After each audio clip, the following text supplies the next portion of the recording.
Not so long ago, I had the amazing opportunity to go to the beautiful country of Costa Rica. It was a real short trip, but I love the Spanish. I'm always working on Spanish. And so anytime I have the chance or an excuse to go somewhere where they speak Spanish, I want to do that, as I feel like I always learn something. And so I was down there. I filmed some church stuff and got to visit a couple of real pretty places as well. One of those is a national park called Manuel Antonio. I bet some of you right now are like, hey, I've been there. I know that place because it's famous and it's gorgeous on the Pacific coast. And it's this little mountain that kind of sticks out into the water. It's full of wildlife. It's just lovely.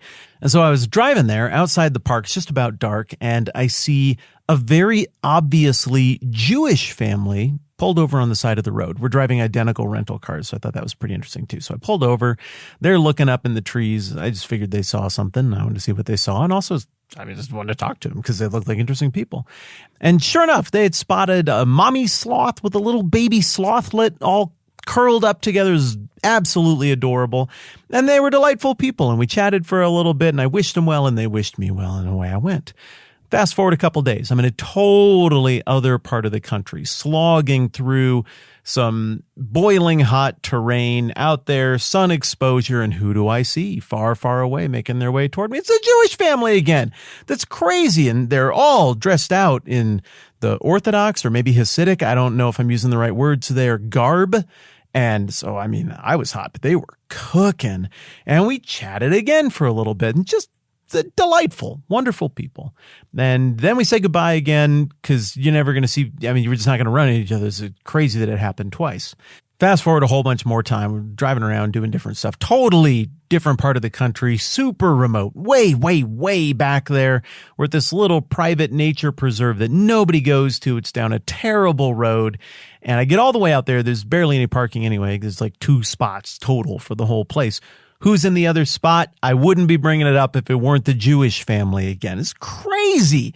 So we say hello. They were delighted to run into us again. What a coincidence. And we talked more, got to know each other more.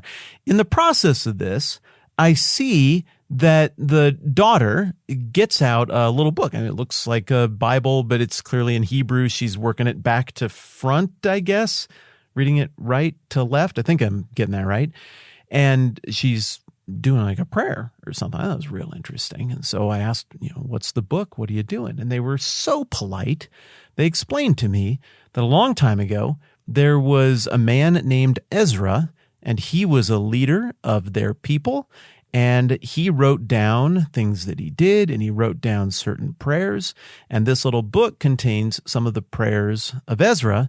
And the man said, my daughter here was just reciting some of the prayers that this man wrote hundreds and hundreds of years ago and have been handed down to us. And I was like, that's the coolest thing ever. And I just let him mostly just tell me things about Ezra and Nehemiah. And I asked more questions and got the whole story or a big chunk of the story from a totally different perspective. It was just a blast. Maybe I'll tell you more about that stuff later on. And the reason I bring up this story is because 1, it was fun. It was human. You might get a kick out of it. 2, because hey, it's Ezra and Nehemiah stuff in the wild. It's so neat. And 3, because that prayer that was in that book that girl in the jungle in Costa Rica was praying over the hood of her car facing toward Jerusalem is this prayer that we're coming up on here in Ezra chapter 9. It's a prayer of regret and remorse and confession and dependence of God and awareness of the grand history of God's working with humankind and with his chosen people. And all of it is prompted by the massive grief and concern that Ezra is feeling as he looks at the whole backstory of all of the covenant between God and the Jewish people. And Ezra realizes he's really got his work cut out for him if he is to lead the people into a rejuvenated, resuscitated relationship with God. And he's even willing to hold out hope that maybe if they can stop doing the stupid dance steps, and maybe if they can remember which dance steps were the right dance steps, that maybe the presence of God in a physically obvious way would be among them again. So in Ezra 9:3, he's just got the news about all the stuff that's going wrong and the detestable practices of the neighboring people groups being reintegrated through marriage into the Jewish people, the returning exiles. He's upset, and then he makes a very public display of it. When I heard this, I tore my tunic and cloak, pulled hair from my head and beard, and sat down appalled. Then everyone who trembled at the words of the God of Israel gathered around me because of this unfaithfulness to the exiles, and I sat there appalled until the evening sacrifice. Then at the evening sacrifice I rose from my self-abasement with my tunic and cloak torn, and fell on my knees with my hands spread out to the Lord my God, and prayed.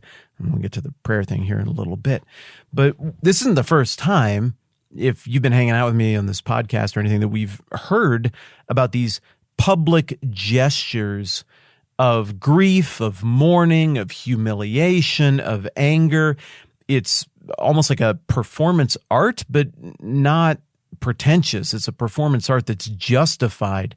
I remember in HBO's Rome, a series I don't recommend you watch, there was a form of this ancient world habit of public grief to bring attention to an injustice or an outrage that occurred when a mother was wronged by a rival mother in upper crust Roman culture. And she just stood outside her window of her villa day and night saying, "I demand justice. I demand justice." That is stuck with me so vividly, because it's such a powerful image of public grief to make a point.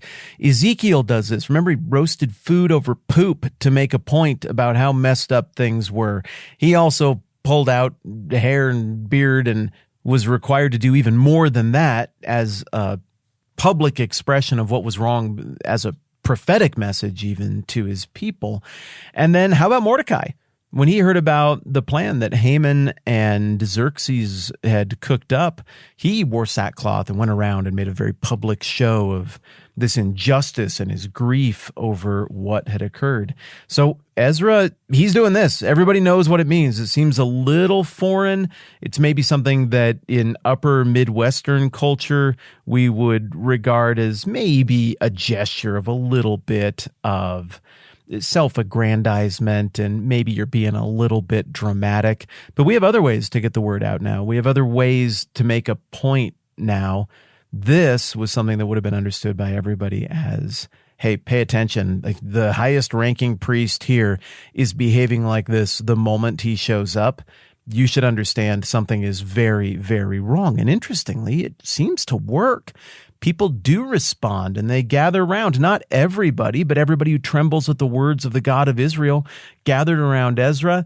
Then they understood exactly why they were gathering, because of this unfaithfulness of the exiles. And they just sit there and they're sad together in their grief. And that's it. That's how they pass the day. He's humiliated. This is self-abasement. And at the end of the day, all right, it's time to get up, dust yourself off, and lead. And he does so by humbling himself before God with this very potent prayer that has made it all the way down through the ages to people like me, Christians, to people like the folks I met out on the trail, out and about around Costa Rica, Jewish people, and I suppose anybody else who would be interested in reading words like this that have stood the test of time.